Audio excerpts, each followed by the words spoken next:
Throughout the world, throngs of people hail the end of the war in Europe. It is 5 years and more since Hitler marched into Poland.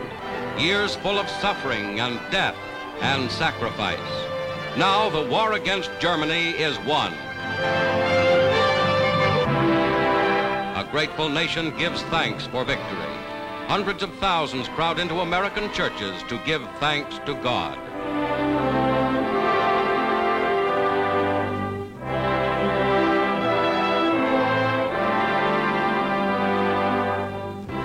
President Truman announced the official surrender. This is a solemn but glorious hour. I wish that Franklin D. Roosevelt had lived to see this day.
I remember it, plain as day.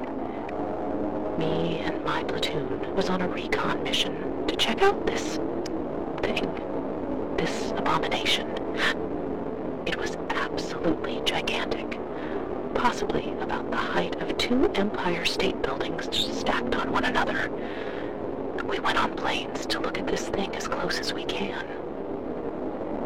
When my plane went over the cross, I could feel some sort of heat wave reach me. It felt sickening at first, but then I felt a bit dizzy.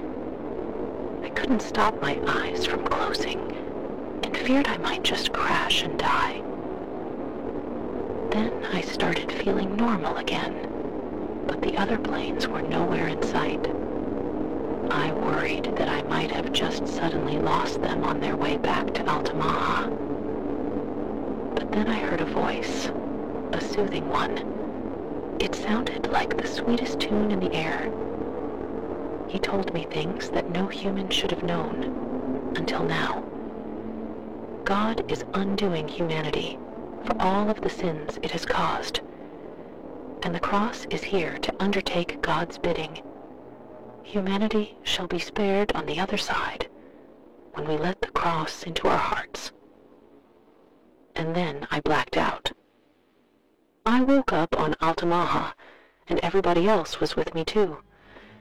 We finally understood our true roles as the ones who will spread the final testament of God to the remaining herd. We will recite our Inception anti-verses and welcome the great deluge with open arms, for the apocalypse is upon us all.